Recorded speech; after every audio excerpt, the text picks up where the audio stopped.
البدع والأهواء، أهل البدع العقائدية وأهل البدع السياسية. نقول بيننا وبينكم السلف، بيننا وبينكم الكتب، كان فيقول البدع بيننا وبينكم. Rahimahullahu ta'ala.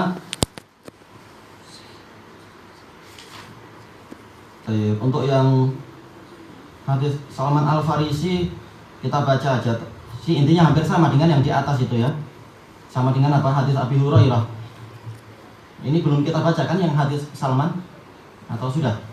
Al-haditsur rabi' wal khamsun ba'da arba'imi'ah 454 wa rawahu Muslim aidan min riwayati Salman Al-Farisi radhiyallahu anhu qala Rasulullah sallallahu alaihi wasallam inna lillahi ta'ala mi'ata rahmah. Sesungguhnya Allah Ta'ala memiliki 100 rahmah. Faminha rahmatun yatarahamu bihal khalq bainahum. Di antara 100 rahmat itu ada satu rahmat yang dengan itu para makhluk saling menyayangi di antara mereka. Watis'un liyaumil qiyamah. Sementara yang 99 itu untuk hari kiamat. Ini menunjukkan apa? Kalimat ini global dan telah diterangkan dalam hadis Abi Hurairah. Maksudnya yang satu itu yang diturunkan. Baik. Kemudian wa fi riwayah, dalam riwayat yang lain, innallaha ta'ala khalaqa yauma khalaqas samawati wal ard mi'ata rahmah. Dan ini jelas, yaitu betul-betul rahmatnya adalah rahmat yang makhlukah. Sesungguhnya pada hari Allah menciptakan langit dan bumi, Allah juga menciptakan 100 rahmat. Kullu rahmatin tibaqu ma bainas sama'i ilal ard. Setiap rahmatnya itu meliputi jarak antara langit dan bumi. Bayangkan ada 100 rahmat. Sementara apa? Langit dan bumi itu, langit 7, bumi 7, istilahnya betul-betul rahmat Allah lebih luas dari itu semua. Taib. Maka Allah Ta'ala berfirman, wa rahmati wasi'at kulla syai'. Rahmatku meliputi segalanya, bukan hanya meliputi langit dan bumi, bahkan lebih dari itu. Masih banyak makhluk yang lebih besar dari langit dan bumi. Ada apa? Ada kursi, ada arsy, ada lautan yang di atas sana, dan apa yang Allah Ta'ala yang lebih tahu. Faja'ala minha fil ardi rahmatan. Maka dari 100 itu Allah jadikan di bumi satu rahmat. Fabiha ta'tifu alwalidatu ala waladiha. Dengan satu rahmat itu seorang ibu akan menyayangi anaknya. Wal wahsyu wat tayru ba'duha ala ba'd. Demikian pula binatang-binatang yang liar, demikian pula burung-burung, satu sama lain saling menyayangi. Bagian dari apa? Satu rahmat itu saja. Fa idza kana yaumul qiyamah, kemudian jika telah datang hari kiamat, akmalaha bihadhir rahmah. Allah akan menyempurnakan dengan rahmat yang ini, yaitu apa? Yang 99. Syarahnya sama dengan yang di atas insyaallah. Baik, kita masuk ke yang berikutnya. Al-hadisul khamis wal khamsun ba'da arba'imi'ah 455 wa anhu radhiyallahu an, dari Salman Al-Farisi radhiyallahu an, anin Nabi sallallahu alaihi wasallam, dari Nabi sallallahu alaihi wasallam, fima yahki an rabbih tabaraka wa ta'ala, tentang apa yang dinukilkan oleh beliau dari Rabbnya tabaraka wa ta'ala. Qal adnaba abdun dzamba. Ada seorang hamba yang membuat suatu dosa. Faqal, dia kemudian mengatakan, Allahumma ghfirli dzambi. Ya Allah, ampunilah saya dosa saya. Faqala Allah tabaraka wa ta'ala, Allah tabaraka wa ta'ala berfirman, adnaba abdi dzamban alima anna lahu rabban yaghfiru dzamb. Hambaku berbuat suatu dosa. Dia tahu bahwasanya dia punya Rabb yaghfiru dzamb, yang mengampuni dosa, wa ya'khudhu bil dzamb, dan menghukum dengan sebab dosa. Baknya bak sababiyah, bukan bak isti'anah. Summa ada fa'atnab, lalu dia kembali lagi berbuat dosa. Faqal ay rabbi ighfirli dzambi. Maka dia mengatakan, wahai Rabbku, ampunilah dosa saya. Faqala tabaraka wa ta'ala, maka Allah tabaraka wa ta'ala berfirman, atnaba abdi dzamban fa'alima anna lahu rabban yaghfiru dzamb wa ya'khudhu bil dzamb. Hambaku melakukan suatu dosa, lalu dia tahu bahwasanya dia memiliki Rabb, memiliki Tuhan yang mengampuni dosa dan juga menghukum dengan sebab dosa. Summa ada fa'atnab, lalu dia kembali lagi melakukan suatu dosa. Faqal ay rabbi ighfirli dzambi. Dia mengatakan, wahai Rabbku, wahai penguasaku, penciptaku, ampunilah saya atas dosa saya ini. Ampunilah untuk saya dosa saya. Faqala tabaraka wa ta'ala adnaba abdi dzamban fa'alima anna lahu rabban yaghfiru dzamb wa ya'khudhu bidzamb qad ghafartu li abdi falyaf'al ma syaa. Hambaku berbuat suatu dosa, lalu dia tahu bahwasanya dia memiliki sesembahan, memiliki Rabb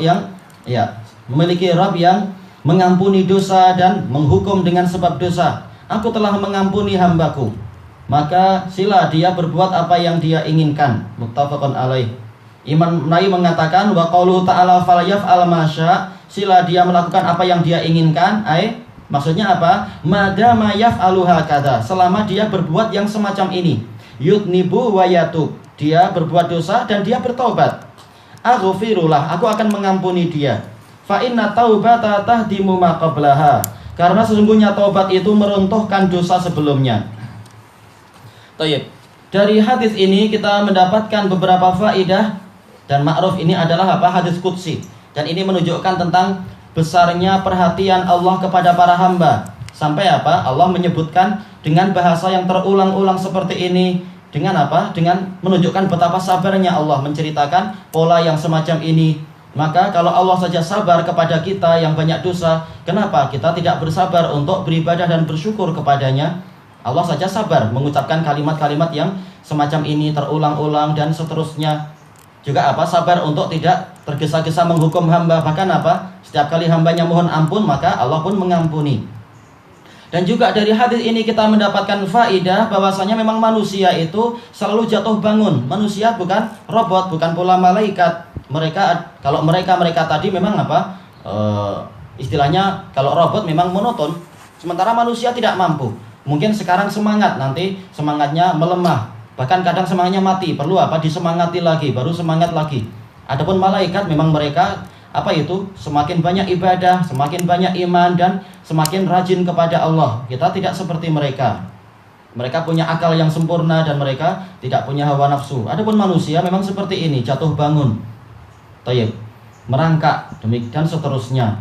Dan ini seperti yang Allah Ta'ala firmankan di dalam hadis qudsi, ya ibadi innakum tukhti'una bil-laili wan-nahar wa ana aghfiru dzunuba jami'a fastaghfiruni aghfir lakum. Wahai para hambaku, sesungguhnya kalian selalu berbuat kesalahan di pagi dan petang, di siang dan malam, sementara aku mengampuni semua dosa. Maka mohonlah kalian ampunan kepadaku, niscaya aku mengampuni dosa kalian. Maka di sini dalam hadis ini disebutkan oleh Imam Nawawi dalam hadis yang di hadapan kita ini, walaupun dosa itu terulang-ulang, asalkan hamba itu mau mohon ampun dan jujur di dalam permohonannya dan memenuhi syarat tobat, Allah akan mengampuni dosa dia walaupun itu terulang-ulang. Makanya disebutkan oleh Imam Nawawi dalam Syarah Sahih Muslim, hadis ini menunjukkan betapa luasnya rahmat Allah Ta'ala. Setiap kali hamba berdosa, yang penting dia segera bertobat, maka Allah mengampuni dosa dia. Kalaupun nanti terulang dan dia bertobat lagi, maka Allah akan mengampuni dosa dia lagi dan tidak menggugurkan taubat dia yang pertama. Berbeda dengan pendapat Mu'tazilah mengatakan kalau orang berdosa kemudian dia tobat lalu dia berdosa lagi, maka tobat yang pertama itu gugur. Yang betul adalah pendapat Ahlus Sunnah. Asalkan syarat tobat terpenuhi, yaitu dia berhenti dari dosa pada waktu itu, kemudian dia menyesal dan dia bertekad tidak mengulang lagi, maka dosanya dihapus oleh Allah. Walaupun Allah tahu suatu saat karena hamba memang jatuh bangun, dia ditipu oleh setan lagi atau dibujuk oleh hawa nafsu lagi dan seterusnya, maka dia jatuh dosa lagi. Allah tahu memang manusia seperti itu. Maka asalkan hamba itu terus-menerus berusaha memperbaiki diri, maka Allah akan membantu dia. Seperti ini, hamba ini dia berusaha memperbaiki diri, tidak kemudian putus asa, sekalian dosa nggak apa-apa, enggak. Bahkan dia berusaha untuk bangkit lagi, untuk bertobat dengan syarat tobat yang sah. Tentunya syaratnya seperti yang disebutkan oleh Imam Nawawi tadi, yaitu syarat sah tobat harus ditunaikan. Makanya dijelaskan oleh sebelum Nawawi, yaitu Al-Qurtubi rahimahullah dalam Al-Mufhim, bahwasanya memang hadis ini menunjukkan rahmat Allah yang sangat luas. Termasuk ini adalah hadis yang paling diharapkan, yang mendatangkan harapan. Cuma yang dimaksudkan dengan istighfar dan taubat di sini adalah istighfar dan taubat yang memenuhi syarat, yaitu istighfar yang bukan hanya di lisan, tetapi istighfar yang betul-betul datang dari hati, yang dengan itu dia mampu menguraikan simpul-simpul kedegilan. Adapun kalau sekedar lisan, tapi apa terus-menerus berdosa, maka ini orangnya degil. Tapi yang dimaksudkan adalah apa? Dia menyesal dan betul-betul hatinya itu sedih atas kesalahan dirinya, dan dia berusaha bertekad untuk berhenti dan bertekad untuk tidak membuat lagi di masa yang akan datang. Maka istighfar yang datang dari hati inilah yang mampu untuk menguraikan simpul-simpul kedegilan di dalam hatinya, menyebabkan apa? Dia tidak lagi melanjutkan dosa. Walaupun Allah tahu suatu saat mungkin jatuh lagi, karena memang manusia tidak maksum. Tapi yang penting apa? Betul-betul dalam tobatnya itu dia memenuhi syarat tobat, maka Allah mengampuni dia. Dan juga dalam hadis ini ada faedah bahwasanya dosa sekalipun terulang dia akan diampuni oleh Allah, asalkan hamba juga rajin-rajin mengulang apa? Istighfarnya. Maka apa? Al-Qurtubi mengatakan benarnya ucapan para salaf apa itu? La kabirata ma'al istighfar wala saghirata ma'al istimrar. Tidak ada dosa besar kalau rajin istighfar, dan tidak ada dosa kecil kalau rajin untuk apa? Diulang-ulang dosanya itu. Kalau diulang-ulang jadi apa? Jadi besar memang. Semula apa? Semula tetesan air, lalu akan jadi banjir. Semula dia hanyalah kerikil, tapi dia nanti akan jadi gunung. Kalau apa? Kalau tidak segera dihancurkan dengan taubat dan istighfar yang benar. Kemudian kata Al-Qurtubi, adapun kalau dia itu lidahnya istighfar tapi dosa terus dilanjutkan dan tidak berhenti, tidak menyesal, maka istighfarnya ini perlu istighfar. Kenapa? Karena istighfarnya seakan-akan main-main, tidak juga dia serius memenuhi syarat taubat.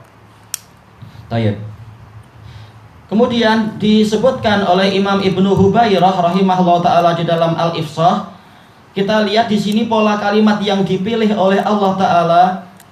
Karena ini hadis qudsi dan Allah yang lebih tahu, dan Allah memberikan taufik nabinya untuk menyampaikan lafaz semacam ini, yaitu apa? Adnaba abdi zamban. Zamban ini adalah apa? Nakirah, dan dia itu lebih umum daripada kalau apa? Pakai al. Karena nakirah ini menunjukkan syiah, yaitu umum, dosa apapun. Jadi di sini ada kabar gembira, jangan putus asa dari rahmat Allah. Walaupun dosanya adalah membunuh atau berzina atau mencuri dan lain-lain, yang penting apa? Dia kemudian mohon ampun kepada Allah. Kemudian apa? Faqal. Dia menunjukkan apa? Dia tidak menunda-nunda tobat. Nantilah, tunggu sampai saya tua, tunggu nanti sampai saya jadi pesara dulu, baru saya tobat. Enggak. Ini taktib, kata Ibnu Hubairah, menunjukkan apa? Dia tidak menunda-nunda tobat, segera dia bertobat. Maka orang inilah yang layak mendapatkan kabar gembira itu. Bukan apa? Menunda-nunda tobat sampai tua atau sampai sakit, tidak mampu lagi berbuat dosa baru tobat, bukan begitu. Tapi dia segera bertobat. Kemudian lihat lafadznya di sini, Allahumma ghfirli dzambi. Ya Allah, ampunilah untuk saya dosa saya. Menunjukkan apa? Dia tahu itu adalah dosa. Kata Ibnu Hubairah, ini menunjukkan dosanya tadi bukanlah bid'ah. Karena kalau bid'ah orangnya tidak tahu itu adalah kesalahan. Bahkan apa? Menganggap baik. Bahkan menganggap orang yang mengingkari dia itu, oh ini orang yang apa itu? Mendatangkan ajaran baru. Oh ini sesat, tidak ikut Syafi'i atau apa. Tapi apa? Orang ini dalam hadis ini menunjukkan apa? Dia tahu bahwasanya itu dosa. Berarti apa? Maksudnya adalah maksiat-maksiat. Bukan apa? Bukan bid'ah. Karena kalau bid'ah memang apa? Pelakunya nggak tahu itu suatu kesalahan. Maka bagaimana dia akan bertaubat? Kecuali kalau dia belajar dan dia tahu, oh selama ini keliru saya, ini adalah bid'ah dan ini dosa yang sangat besar, lebih besar daripada maksiat. Nah, baru dia akan mampu untuk diharapkan bertaubat, tahu bahwasanya itu dosa. Baik, ini menunjukkan apa? Kedalaman fikih Ibnu Hubairah. Menunjukkan ini ternyata dosanya bukan semua dosa secara mutlak, tapi dosa yang bukan bid'ah. Dan bid'ah, kata Syekhul Islam Ibnu Taimiyah, boleh orang itu menganggap itu dosa kalau apa? Dia sudah belajar dan kemudian dia paham tentang apa? Hakikat bid'ah itu. Sehingga tidak seperti case dia yang pertama ketika dia belum tahu, menganggap bahwa dirinya sudah tahu. Tayyib. Dan juga dari hadis ini sebagaimana dijelaskan oleh Imam Ibnul Qayyim rahimahullah, ini adalah buah dari pengetahuan hamba tentang Rabb-nya. Maka dari sini perlunya kita untuk mempelajari asma wa sifat. Karena apa? Kalau kita tidak kenal Allah, bagaimana kita akan cinta pada Dia? Kalau kita tidak kenal hak Allah, bagaimana kita akan mohon ampun atas kesalahan-kesalahan kita? Kalau kita tidak tahu Allah Ta'ala Maha Pengampun, bagaimana kita akan bersemangat untuk bertaubat? Tapi lihat di sini Allah berfirman apa? Adnaba abdi dzamban alima anna lahu rabban yaghfiru dzamb wa ya'khudhu bidzamb. hambaku memang berbuat dosa, tapi dia tahu dia memiliki Rabb yang mengampuni dosa. Jadi apa? Orang ini paham tentang masalah Allah Ta'ala Maha Pengampun, Maha Penyayang, Maha Pemaaf, Maha Pemurah. Dan sekaligus apa? Dia tahu Allahnya, yaitu Rabbnya itu, yaitu Allah menghukum dengan sebab dosa. Berarti memang dia tahu Allah Ta'ala adalah Azizun Syadidul Iqab, Dzuntiqam, memiliki hukuman yang berat, yang sangat keras siksaannya, dan Maha Adil, dan seterusnya. Yaitu sekecil darah kejelekan pun nanti akan ketahuan dan akan nampak hasilnya. Maka apa? Dia takut. Dengan sebab itu maka dia apa? Mohon ampun. Ini adalah buah dari pengetahuan masalah asma wa sifat. Sehingga apa? Dia takut akan dosa-dosa tadi, dan dia malu kepada Allah. Sebagaimana juga disebutkan oleh Ibnu Hubairah. Ini menunjukkan hamba ini kenal Allah, sehingga dia malu tentang apa? Dosa-dosa dia, sehingga dia tidak terus-menerus berbuat dosa. Langsung dia mohon ampun, karena dia tahu Allah Ta'ala Maha mengampuni dosa, sehingga timbul harapan. Dan juga dia tahu Allah Ta'ala menghukum dengan sebab dosa. Maka apa? Timbul rasa takut. Dengan adanya rasa takut dan harapan inilah sang hamba itu menjadi taubat dengan taubat yang benar. Dan dengan taubat yang benar itulah Allah mengatakan apa? Aku telah mengampuni hambaku, dan sila dia melakukan apa yang dia inginkan. Karena Allah tahu kejujuran hamba ini. Walaupun apa? Tidak ada seorang pun mampu menjamin besok-besok dia pasti apa? Terus-menerus istiqomah. Gak ada yang mampu itu selain para nabi. Tapi apa? Allah tahu siapa yang berusaha jadi baik, dan siapa yang memang apa? Tidak peduli dirinya rusak atau celaka. Baik. Nah, orang yang berusaha jadi baik, Allah akan menolong dia, dan seterusnya. Makanya inti dari hadis ini adalah apakah bergembira untuk orang-orang yang punya harapan kepada Allah, dan dia tahu tentang Allah, dan dia taubat dengan syarat-syarat taubat. Walaupun dosa itu terulang, tidak ada yang susah bagi Allah untuk menghapus dosa tadi. Tayyib ilahuna wallahu a'lam.